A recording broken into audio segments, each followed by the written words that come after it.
está servindo a igreja hoje, nosso pastor não está aqui. E é uma alegria, um privilégio poder estar ministrando a palavra hoje. Espero servir bem os irmãos. E hoje a gente vai falar sobre um tema muito importante, que é fé e obras. E eu convido os irmãos a abrirem a palavra lá em Tiago, no capítulo 2. A gente vai ler do verso 14 ao 26. Então, livro de Tiago, está lá no finalzinho. Tiago, capítulo 2, do 14 até o 26, a gente vai ler. E ver o que a palavra de Deus tem a dizer a nós a respeito desse tema tão importante. Qual a relação correta entre a fé e as obras? Todos acharam, amém? Estou ouvindo barulho de Bíblia aí, mais um pouquinho. Tiago, capítulo 2, 14 ao 26.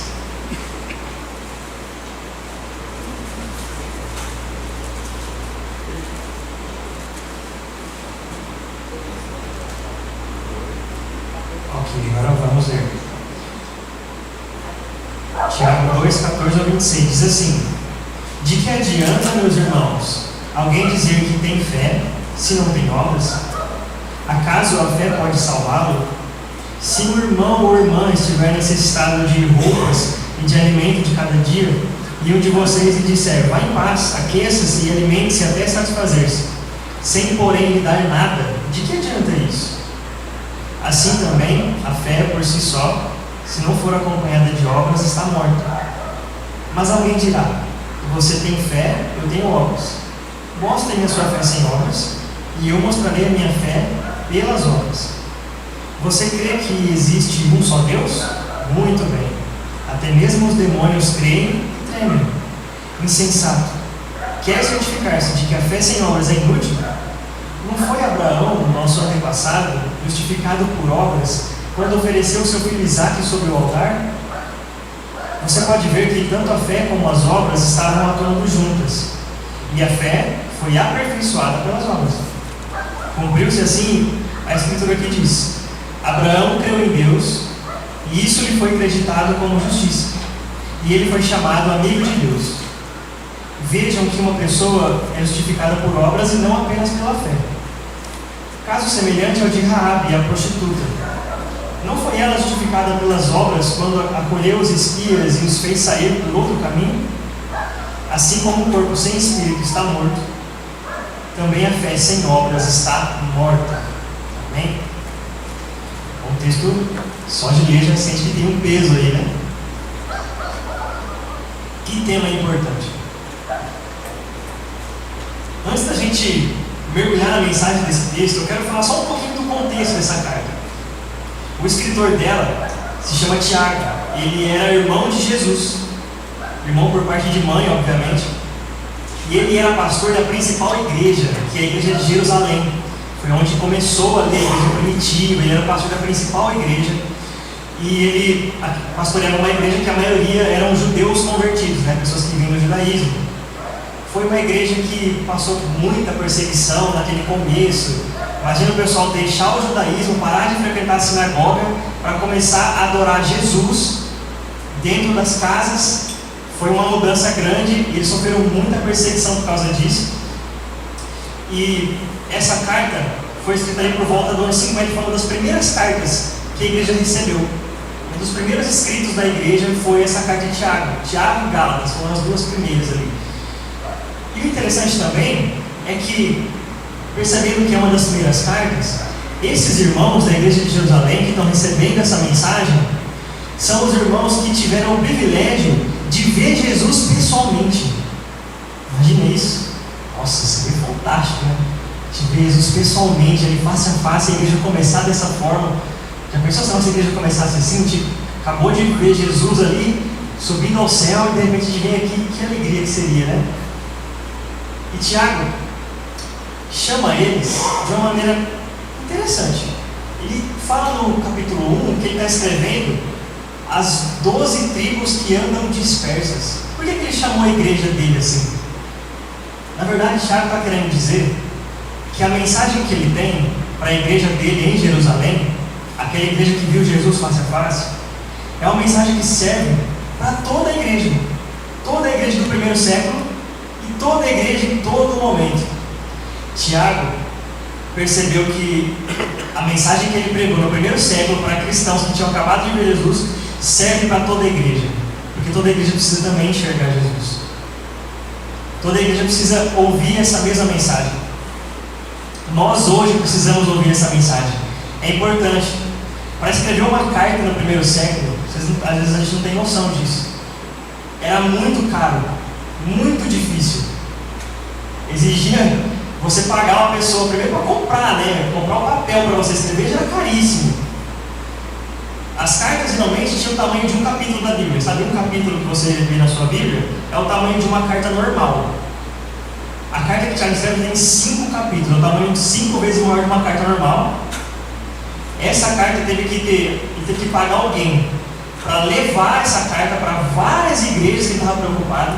Então imagina a urgência do assunto dessa carta. Imagina o quanto que Tiago, no meio da perseguição, às vezes os crentes perdiam os bens e ele vai e escreve uma carta, gasta muito dinheiro, está muito preocupado porque ele quer que a gente use essa mensagem. E ele levanta alguns problemas ali na igreja que são muito interessantes. Primeiro, Tiago está preocupado com a maturidade dos irmãos. E em segundo lugar, com a apatia espiritual que eles estavam vivendo naquele momento. Tiago sabia exatamente o que era perder a visão de Cristo. A igreja que viu Jesus, a igreja que ele pastoreou, que estava ali começando em meio à perseguição, mas por um momento parou de olhar para Jesus. Por um momento se esqueceu de Jesus. Tiago sabia exatamente o que era deixar de olhar para Jesus. Ele era irmão do Senhor Jesus. Andou 30 anos ao lado de Jesus, vendo ele, mas Tiago só se converteu depois da ressurreição. Tiago era aquele cara que enxergava, mas não via. Que tinha visto Jesus, mas não enxergado ele da maneira correta. Não tinha entendido o que Jesus realmente esperava dele. E quando a gente perde a visão de Jesus, para de olhar para ele, para de lembrar quem é Jesus, para de se maravilhar com a grandeza dele, a gente tem a visão distorcida. E é isso que estava acontecendo com a igreja, por isso que ele estava preocupado, por isso a urgência, por isso ele se preocupou em levar essa carta, não importasse o preço, para várias igrejas, vários lugares, e para que ficasse registrado para nós hoje. A falta de maturidade que ele começa a relatar, ali logo no capítulo 1, falando sobre os irmãos estarem passando por provações, mas não terem sabedoria para passar pelas provações. E os crentes também não tinham fé para passar pela tribulação. Eles viram Jesus subir aos céus, mas tinha medo do amanhã, tinha medo de passar por alguma coisinha difícil. Eles achavam assim, agora eu criei em Jesus, eu vi coisas maravilhosas de Jesus, agora por que Jesus não resolve todos os problemas da minha vida logo? Às vezes a gente também se questiona sobre isso. No capítulo 3, Tiago fica preocupado com o comportamento de irmãos ricos naquela comunidade, porque os ricos estavam tratando os pobres com diferença dentro da própria igreja. Além disso, Tiago também fica preocupado nessa carta com a questão dos irmãos falarem mal uns dos outros. Como pode? Eles tinham visto Jesus, eles sabiam quem era Jesus, mas eles falavam mal uns dos outros. Eles eram invejosos, ambiciosos, egoístas. No capítulo 4 ele fala, e no capítulo 5 de novo Tiago fala que os ricos estavam maltratando os pobres de novo. Sobre a apatia, Tiago deixa claro a apatia espiritual deles, logo no capítulo 1 também.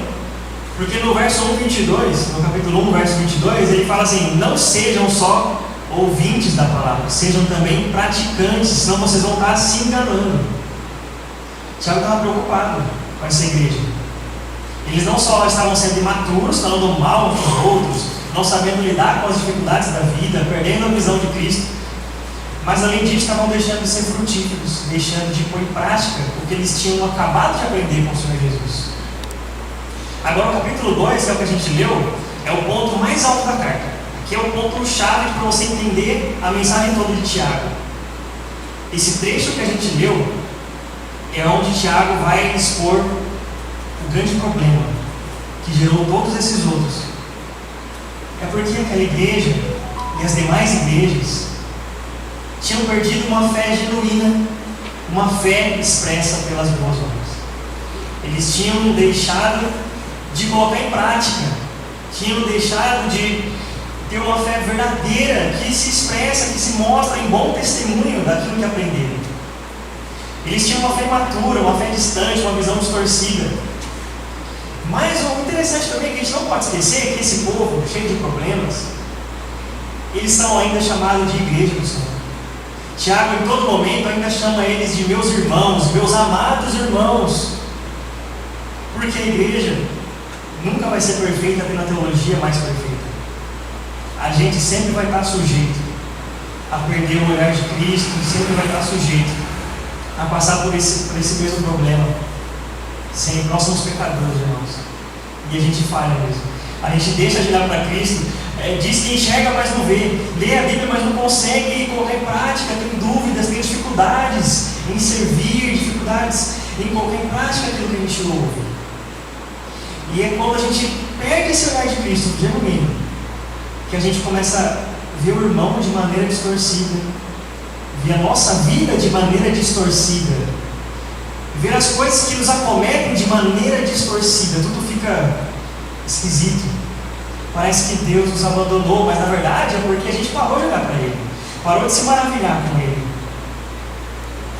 Então, nesse capítulo 2, agora a gente vai mergulhar nesse texto um pouco. Nesse capítulo 2, eu quero mostrar aos irmãos duas características da fé genuína que Tiago colocou aqui, para que a gente não fique apático, não se envolva nesses mesmos problemas que Tiago levantou aqui na carta. E a primeira coisa que Tiago fala está nos versos 14 a 17. Vamos ler de novo. Vamos ler de novo só esses versículos, para a gente ver qual a primeira característica. Diz assim: de que adianta, meus irmãos, alguém dizer que tem fé, se não tem obras? Acaso a fé pode salvá-lo?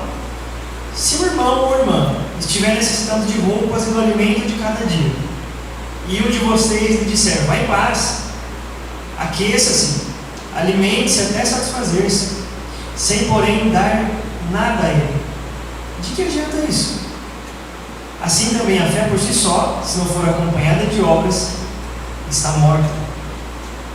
A questão que Tiago está levantando aqui na carta é que não adianta a gente falar que é crente, que crê em Jesus, mas quando vê alguém no nosso meio passando alguma dificuldade, alguma necessidade, a gente fala, isso aí não vou encarar não, deixa para o pastor, deixa para o líder resolver, eu não vou ajudar aquilo lá não, porque acho que é muito para mim, porque não, o irmão está passando necessidade, mas eu não conheço ele tão bem assim, eu não tenho afinidade com ele, acho que eu não vou ajudar não, porque está difícil, deixa ele lá, né? É isso que ele está falando, não adianta cruzar o braço. Lembra Mateus 6,34?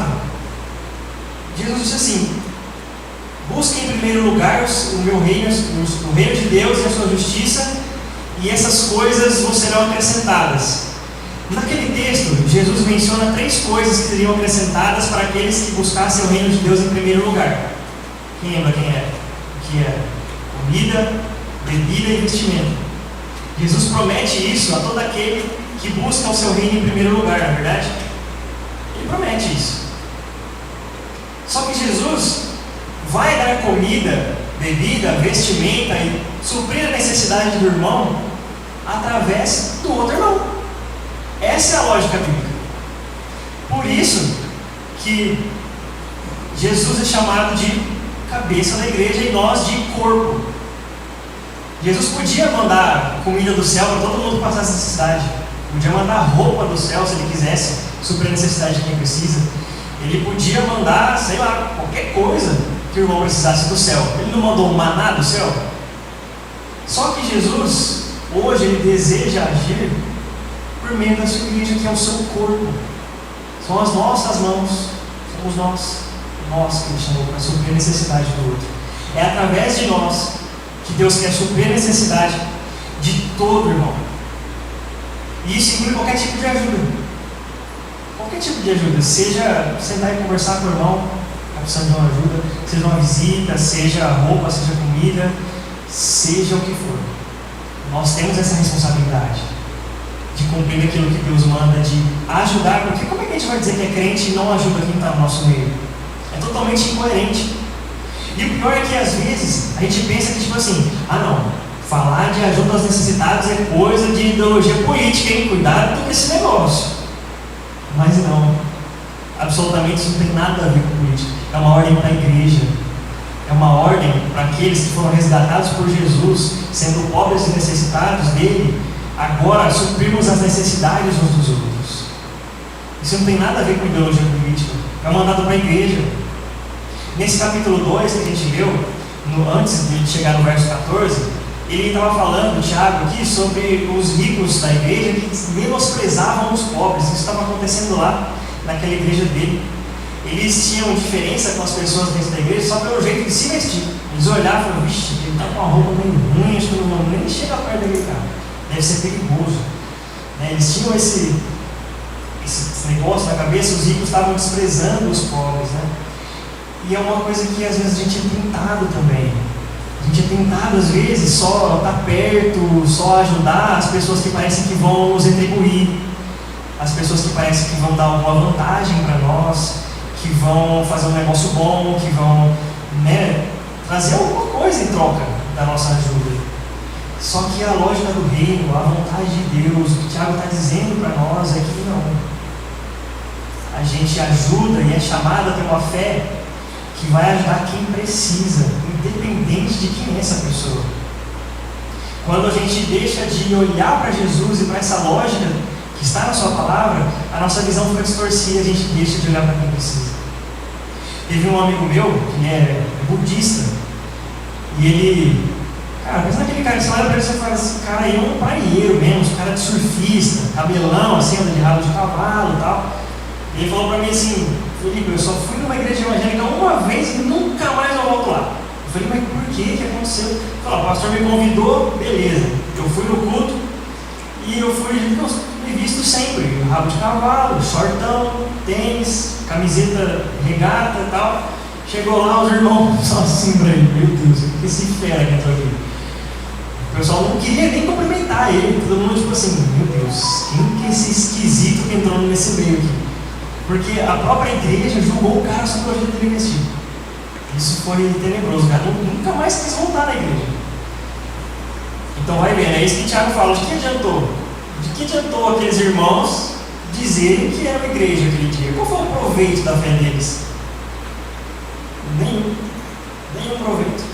Porque a fé que Deus espera de sua igreja é uma fé que olha para o necessitado, olha para ele com humildade, olha para ele com paciência, com misericórdia, com graça. É isso que ele espera da sua igreja. Outra lenda que surgiu no meio evangélico é o negócio do profetiza ou declara. Você já ouviu falar disso aí? Alguém já profetizou aqui? Confesse seu pecado. Eu sei que vocês não fazem isso. Mas existe esse negócio agora de profetizo na sua vida que você vai ter um emprego esse ano. Eu declaro sobre a sua vida que você vai ser curado. Eu profetizo que você isso, que você aquilo. Eu declaro que esse ano... Nossa, o que a gente mais ouviu nesse final de ano agora foi isso.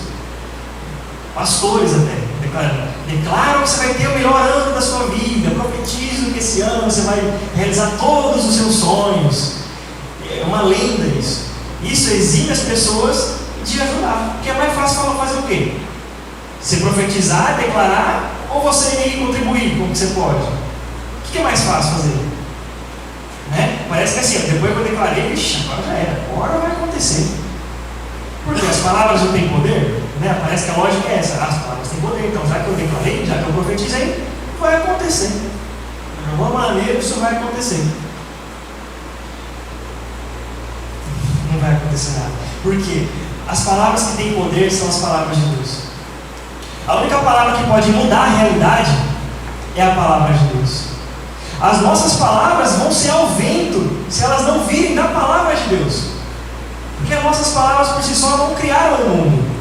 As nossas palavras não disseram que as coisas iam surgir, surgiram. Quem fez isso foi Deus. Só Ele fez isso. Isso muitas vezes faz a pessoa achar que está tendo um espírito de profecia, algo nesse sentido, está totalmente equivocado. Agora, no nosso meio, beleza, você fala assim, eu não profetizo, eu não declaro na vida de ninguém esse pecado eu não cometi, amém, né? Mas, às vezes, sabe o que a gente faz, nós tradicionais, batistas, a gente fala assim, vê o irmão lá na cidade, não, vai dar tudo certo, irmão. Fica tranquilo, não, vai dar tudo certo. Deus te abençoe, vai em paz. Fica tranquilo, amanhã é outro dia, amanhã as coisas se resolvem, é só dar tempo ao tempo, e fica tranquilo. Deus vai te abençoar.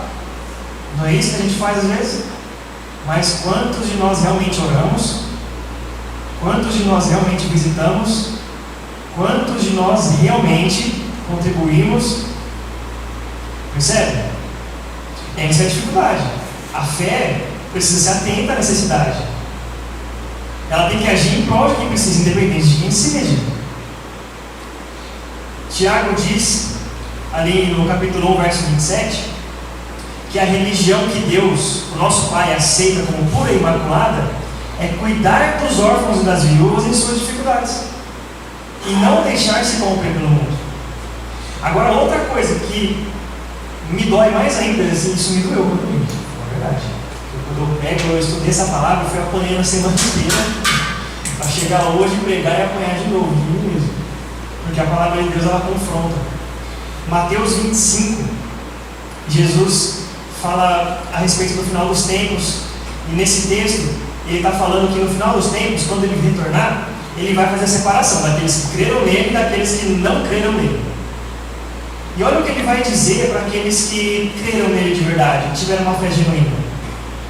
Diz assim: o rei dirá aos que estiverem à sua direita: venham benditos de meu Pai, recebam como herança o reino que foi preparado para vocês desde a criação do mundo. Pois eu tive fome e vocês me deram de comer, eu tive sede e vocês me deram de beber, eu fui estrangeiro e vocês me acolheram, necessitei de roupas e vocês me vestiram, estive enfermo e vocês cuidaram de mim, estive preso e vocês me visitaram. Então os justos lhe responderão: Senhor, quando te vimos com fome e te demos de comer, e com sede te demos de beber? Quando te vimos como estrangeiro e te acolhemos, ou necessitado de roupas e te vestimos? Quando te vimos enfermo ou preso e fomos te visitar? O rei responderá: em verdade lhes digo, que tudo o que vocês fizerem a algum desses meus pequeninos irmãos, a mim o fizeram. Amém, irmãos? Olha que palavra. O Senhor quer que a gente tenha esse tipo de fé. Tiago estava preocupado com aquela igreja que tinha perdido os olhos de Cristo, porque eles precisavam recuperar aquela fé atenta ao necessitado. É essa fé que Jesus vai ver nos seus justos quando ele voltar. É a fé que ele espera ver em nós. A gente agindo em prol do necessitado, como se a gente estivesse fazendo algo para o próprio Senhor. Especialmente nós que não estamos vendo o Senhor pessoalmente, como é que a igreja viu. Saiba que tudo aquilo que a gente fizer para quem precisa vai ser como se a gente estivesse com o próprio Senhor aqui perto da gente e a gente estivesse fazendo para Ele mesmo. Olha que privilégio é servir. Olha que privilégio é ter essa fé atenta. E em segundo lugar, a segunda característica que a fé precisa ter, a fé verdadeira em Deus precisa ter, é uma fé operante por temor a Deus. Agora vai expandir a coisa. Agora não é só uma fé que olha para o necessitado. É uma fé que serve por temor a Deus. Olha os versos 18 a 26. Vamos ler de novo.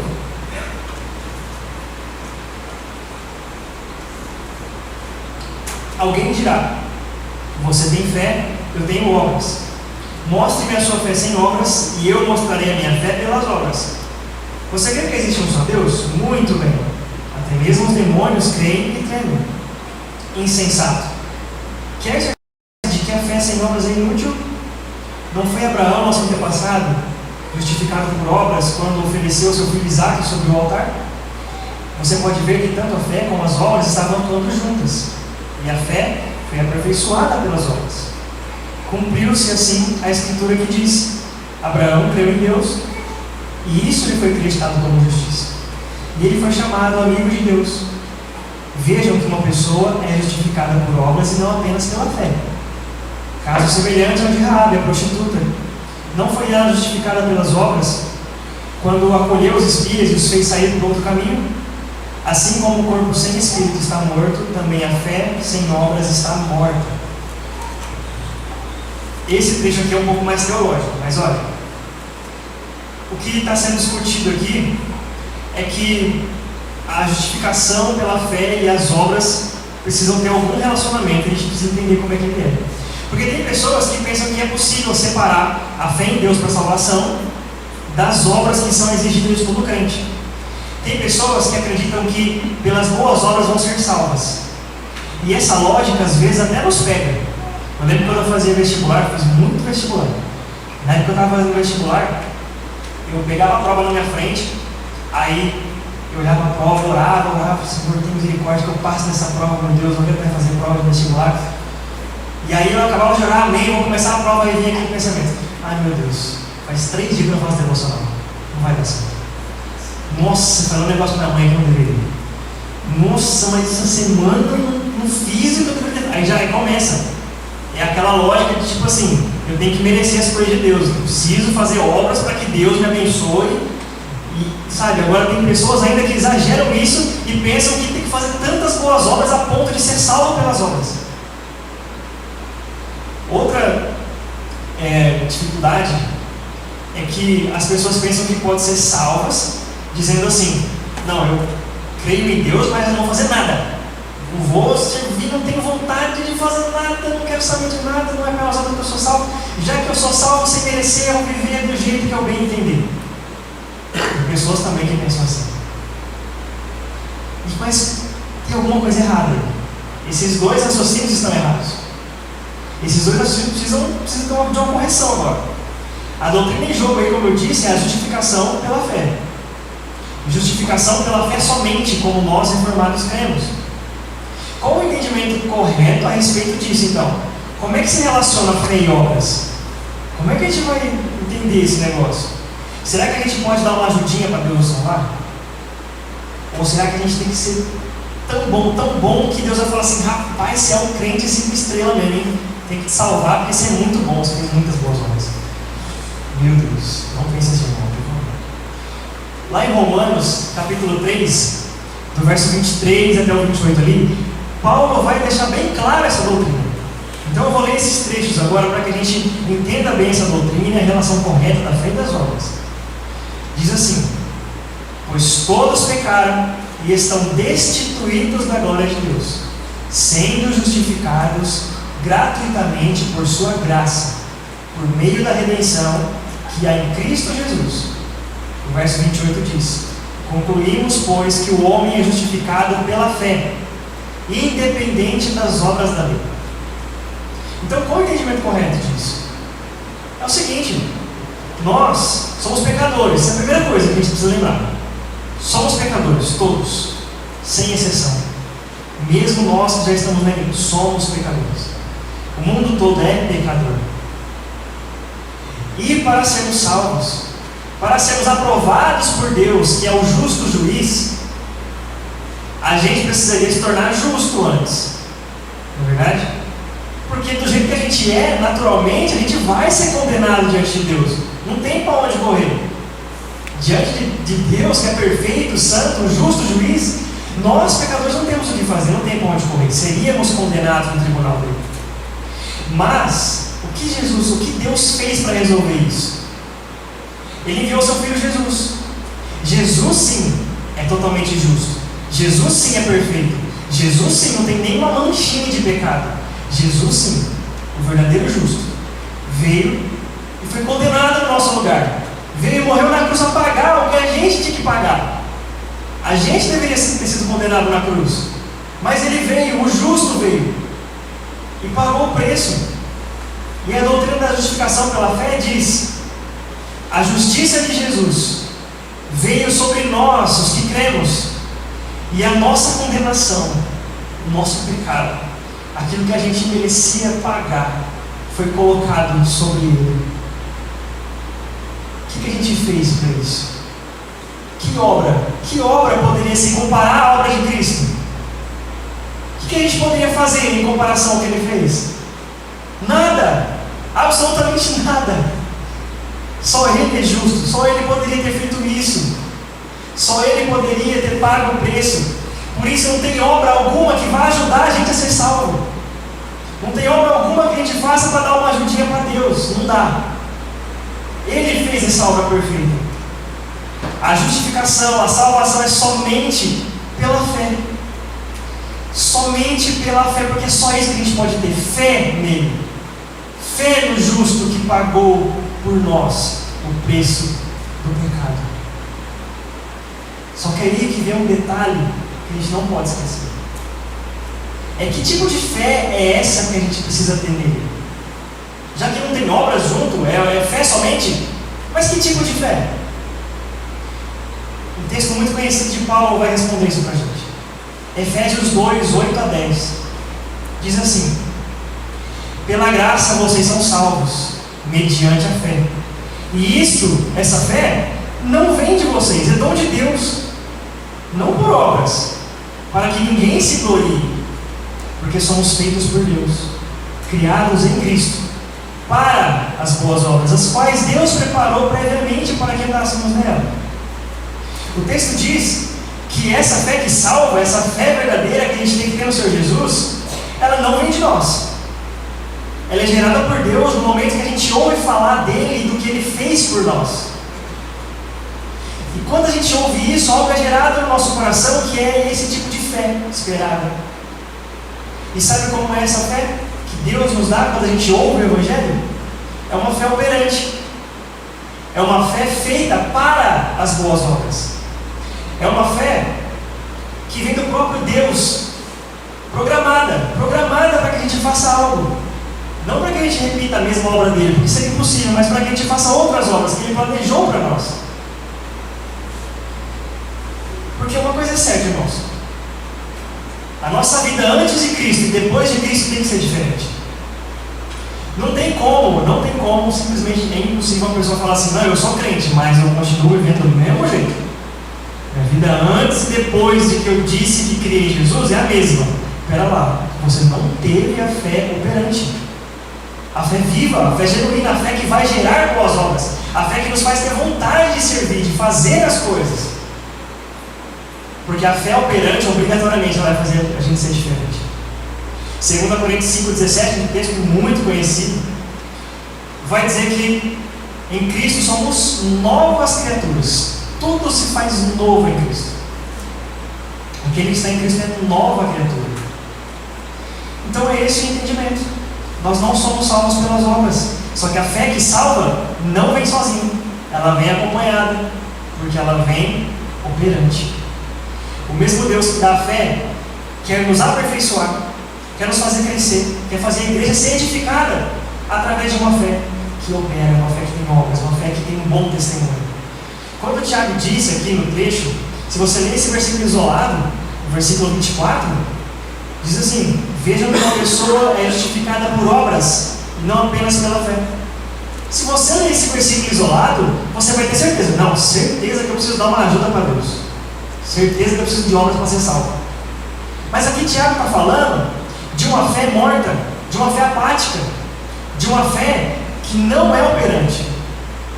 Porque a fé verdadeira, genuína, ela é suficiente para a salvação.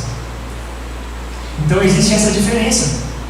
As boas obras têm que confirmar, mostrar que realmente nós cremos, nós acreditamos no que Jesus fez, em quem Deus é. E aí ele traz o exemplo de Abraão e de Raabe. Lá em Gênesis 15, a Bíblia vai dizer que Abraão creu em Deus, creu no que Deus falou para ele, e isso foi acreditado a ele como justiça. E depois, Abraão confirma isso com a vida dele, ou melhor, com a vida do filho, porque Deus manda ele entregar até o filho dele. E ele vai, ele dispõe, ele tem fé em Deus, ele mostra essa fé na prática, indo lá entregar o filho. Só não entregou o filho para morrer em sacrifício, porque o próprio Deus segurou ele. Mas esse foi o nível da fé. E Raabe, o outro exemplo que ele traz aqui, Raabe é uma prostituta. Só que quando ela ouviu falar dos feitos de Deus, de quem era Deus, ela temeu o Senhor. ela resolveu ajudar o povo de Deus, ajudar os espias, como prova de que ela realmente conhecia aquele Deus. Ela disse: não, realmente, o Senhor é o verdadeiro Deus. Ele abriu o mar vermelho. Eu sei que Ele já derrubou outros reis. Eu sei que Ele vai derrubar a cidade de Jericó. Eu sei que Ele é o Deus acima de todos. Eu sei que Ele é o único Deus que governa toda a terra, que tem o controle sobre todos os povos. Eu creio nele, eu sei. E ela provou isso com a vida dela, arriscando a própria vida, cuidando e ajudando os espias. Então percebe que é uma sequência aí na coisa. A fé somente salva. Só que essa fé nunca é sozinha. Essa fé, ela é operante. Essa fé, ela é feita para as boas obras. É interessante que tanto Abraão quanto Raabe, que são pessoas completamente diferentes. Abraão é uma pessoa rica para a época, honrosa, uma pessoa muito estimada em seu tempo, que precisou da graça, que precisou se humilhar diante de Deus. Raabe, uma prostituta, uma pessoa já desprezada, precisou também se humilhar. Os dois precisaram da mesma fé, mesmo. Não existe fé diferente para pessoas diferentes. É a mesma humilhação, a mesma fé. A fé operante é vista através das obras nunca separadas. Essa fé em Jesus, quando ela é genuína no nosso coração, ela gera o desejo de nós de servir, sabe, no ministério que está precisando. Sabe, o irmão que está doente. Sabe, aquela pessoa que está precisando de um conselho. É isso. É aí que essa fé vai atuar. É aí. É nesse momento, quando precisa abrir a casa, quando precisa receber alguém, quando precisa visitar alguém. É aí que essa fé vai aparecer. É aí que nós vamos mostrar realmente eu creio em Cristo. É aí nesse momento. É quando a gente ama, quando a gente, ao invés de falar mal, a gente fala bem. A gente para conversar. É quando a gente é paciente. É quando a gente é generoso. É quando a gente é realmente honesto nos nossos negócios. É quando a gente dá um bom testemunho. Porque sabe o que as pessoas lá fora vão ver na igreja? Elas não querem saber da nossa teologia. Elas não querem saber em quantos artigos de fé nós cremos, qual a nossa confissão. Isso é depois. Elas querem saber o que a gente está fazendo diferente. Elas querem saber o quanto a gente serve, o quanto a gente ama, o quanto a gente se entrega, o quanto a gente se doa, o quanto a gente mostra o amor sacrificial que o Cristo que nós dizemos crer tem. É isso que as pessoas vão ver. É isso. Porque essa é a fé que Deus quer gerar no nosso coração. Essa é a fé verdadeira. Olha que interessante o verso 19. Vê de novo o verso 19. Tiago 2,19 diz assim: você crê que existe um só Deus? Muito bem. Até mesmo os demônios creem. E tremem. E tremem. Aqui ele está fazendo referência à confissão de fé do judeu e da igreja primitiva, que está em Deuteronômio 6, que diz: ouça, ó Israel, o Senhor, o nosso Deus, é o único Deus. O judeu, antigamente, repetia essa oração todos os dias, às vezes 3 vezes por dia. A igreja primitiva também repetia essa oração todos os dias, lembrando que eles tinham um só Deus, enquanto todo mundo à volta deles criam em vários deuses, em várias superstições, misturavam várias religiões, viviam aquela bagunça. Eles diziam: nós cremos em um só Deus. O detalhe é que até os demônios creem. Até os demônios sabem essa confissão de fé. O detalhe é que eles tremem diante disso. Mas será que nós também trememos diante dessa palavra? Será que nós também temos esse temor grandioso diante do nosso Deus? Diante daquilo que Ele fez por nós? Diante de todo o seu cuidado, de todo o seu poder, de sua grandiosidade? Será que nós ainda trememos diante da sua palavra, diante dos seus mandamentos, diante daquilo que Ele pede para nós? Será que os mandamentos de Deus foram bem entendidos e desceram para o coração e agora estão vindo para nossas mãos também? E estão vindo também para o nosso bolso e vindo para nossas pernas? Será que esses mandamentos desceram? Desceram aqui, ó. Essa é a questão. Porque a fé que Deus espera vir nas suas igrejas, uma fé que é maior do que a fé dos demônios, uma fé que realmente treme diante de Deus. A gente nunca pode ser uma igreja acomodada e confortável, numa boa doutrina, uma boa teologia, profundos e sabendo de tudo, mas não vivendo. Porque isso é incoerente, isso é incompatível. O que acontece é que às vezes a gente para de olhar um pouco para Jesus. A gente enxerga, mas não vê. Assim como o próprio Tiago. Assim como aquela igreja. Só por um minuto. Às vezes enxerga Jesus, mas não vê direito. Se fecha para a graça, a gente não pode fazer isso. A gente recebeu uma graça muito grande para se esquecer dela. A gente precisa se dispor mesmo. Tiago, em vários momentos da carta, vai relembrar isso aos irmãos, vai falar de várias boas obras que ele estava esperando ver. Ele estava esperando ver aquilo na igreja. Ele estava esperando ver naqueles irmãos, eles bendizendo a Deus e dominando a língua. A mesma língua que bendiz o Senhor, é a língua que precisa ser dominada para não falar mal do próximo. Tiago queria ver eles praticando boas obras em humildade de sabedoria. Tiago estava esperando ver paciência, moderação, pureza, amor. No capítulo 3 ele fala: pratiquem boas obras que vão produzir frutos de paz. Boas obras, lá no capítulo 5, dizendo: orando com fé, confessando os pecados, trazendo de volta os que se desviaram. Eram essas as boas obras. E há tantas boas obras que precisam ser feitas, irmãos. Há muito trabalho a fazer, mas muito trabalho mesmo. Tanto aqui na nossa igreja, quanto na nossa cidade. Deus está esperando a nossa fé operante. Deus está esperando ver isso na sua igreja. Deus está esperando a fé atenta ao necessitado, mas também está esperando a fé operante por temor. A fé operante porque creu verdadeiramente, que vai agora dar provas disso através de uma vida com bom testemunho. Amém, irmãos? 3 reflexões agora para a gente fechar, para que a gente reflita agora. Primeiro, vamos sondar o nosso coração para ver se realmente a gente está crente em Jesus, para ver se a gente realmente creu naquele Jesus que morreu e ressuscitou pelos nossos pecados, vendo a gente pecador.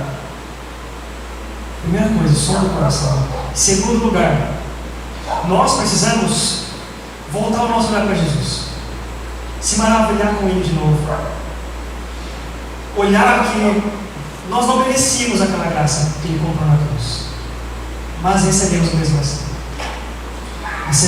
Recebemos graça sem merecer. E agora o nosso irmão necessitado precisa dessa mesma graça. Graça que parte de nós. Essa é a fé atenta. E em terceiro lugar, precisamos nos esforçar para praticar boas obras por temor a Deus. Porque não é natural. Eu estou falando tudo isso, mas eu sei que não é natural.